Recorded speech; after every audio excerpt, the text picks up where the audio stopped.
Pandemic made people crazy. I thought we were all gonna come together. That's what I believed. From all the movies I watched as a kid, I thought if humans were ever threatened with an existential threat, we would abandon every single fight we were having and we would come together to win. You know? I thought if that virus came, we'd all be there, we'd be like, all right, no more racism, no more sexism, let's do this together. And we'd go and we'd defeat the enemy aliens, and then we'd come back and be like, all right, let's get back to the racism and sexism. It's like an Independence Day, that's what happened, remember? Yeah, that's what I grew up watching. Everyone in the world came together to fight the aliens. We stopped all of there was no politics, there was no nothing. We unified and we won. And then in real life, what did? We fought each other and we lost. We were supposed to be a team. Will Smith was supposed to be our hero.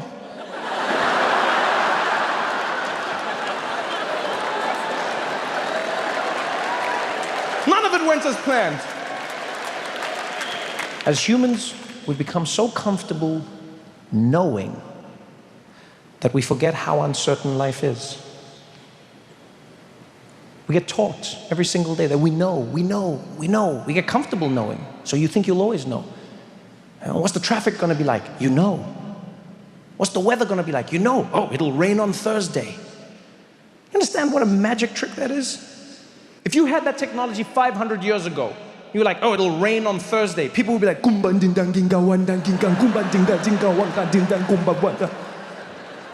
remember how confident world leaders were as well. Some more cocky than others. One of my favorites was Prime Minister of the UK, Boris Johnson. Yeah, he was an interesting one. He went to a hospital during the pandemic and he was hugging people. Like right at the beginning, he was hugging people, going around hugging people. Journalists asked him, they're like, Prime Minister Johnson, do you think it's appropriate for you to be hugging people during a pandemic? He's like, first of all, everyone needs to calm down. This is not a pandemic. This is not a pandemic. Look at my hair. Do I look stressed? Everybody needs to calm down. Nothing. Everything is fine. Well, I can touch people. We're not shutting down. Everything's staying open. The pubs are staying open. The football's staying open. Well, if you excuse me, I have to go. He's just gone. He didn't give a shit. America's president. Oh, he was even cockier. Yeah. You see him when he came out, Donald J. Trump? Oh, he had all the swag. He was like, folks, we're gonna have it handled. In 21 days, the virus will be gone. 21 days. Some are even saying 20. That disease came and kicked Trump and Boris deep in the chest. Both men went to the ICU, almost died. Only reason they survived is because they're both heads of state. They gave them that secret juice. Boris, to his credit, he came out of that hospital like he had seen Jesus. He came from the hospital, held a press conference, shut everything down. He came there barely dressed. He was like, everybody, this is not a joke. I've seen it for myself. The UK shutting down. Please, the football's gone. The pubs are gone. Do not take this lightly. I've experienced it myself. I promise, this is not fun. I can't talk to you. I have to go. Please, I can't talk. I have to. And he was just gone. Gone. That man was terrified. I was half expecting coronavirus to come around the corner like...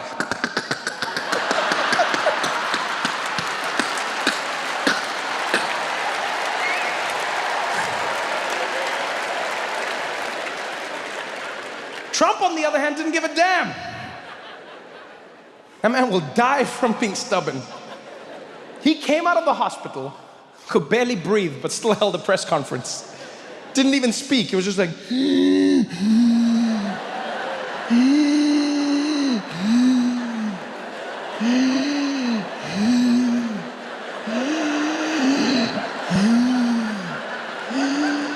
If I can do it, so can you.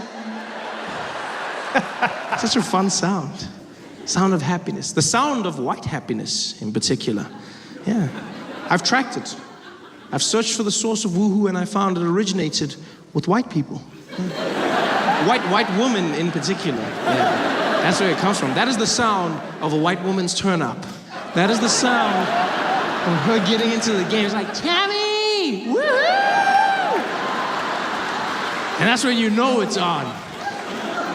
Yeah, because everyone else learned it from white women. That's where it came from. You know, it spread through society like a virus.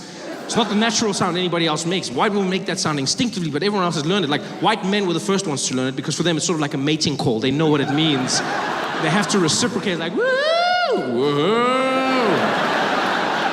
But everyone else had to learn it. It's a natural sound for them, but for nobody else. Like, black people woohoo, but it's not the natural sound black people make for fun.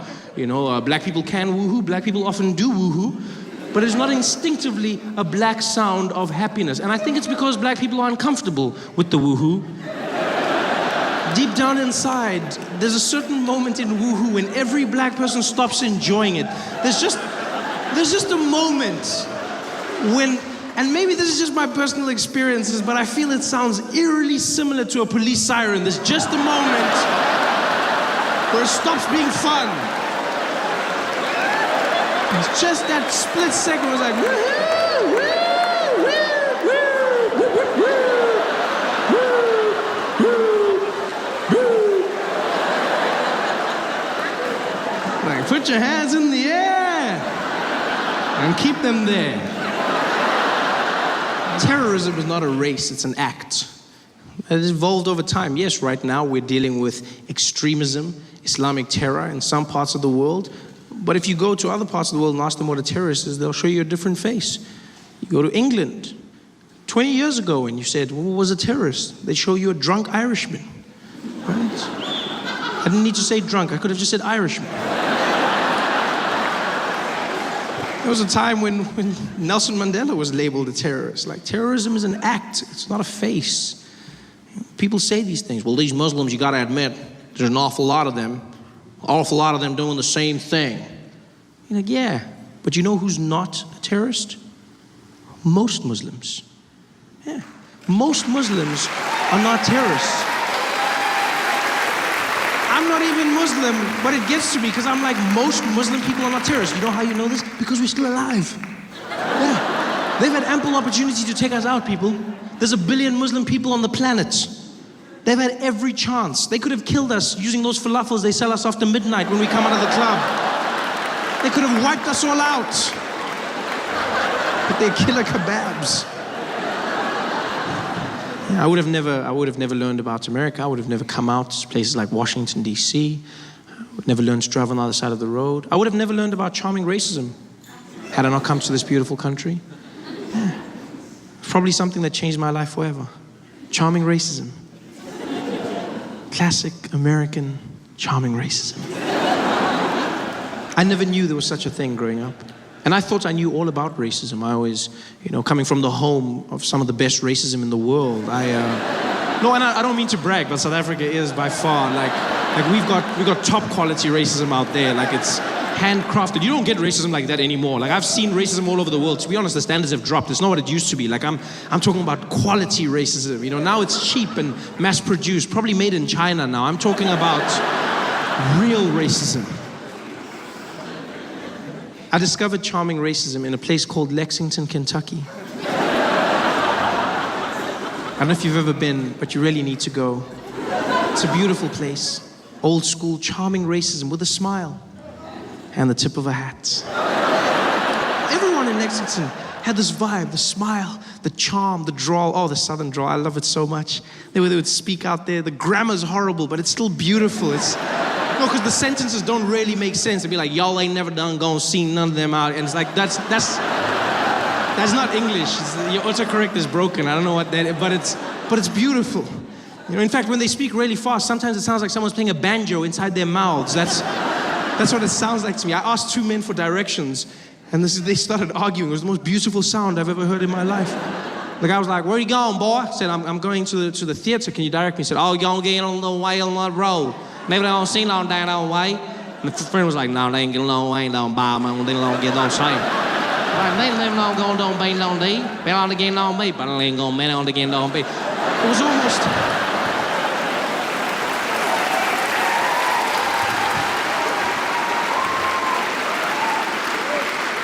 It sounded like someone started a Mumford & Sons concert in their mouth.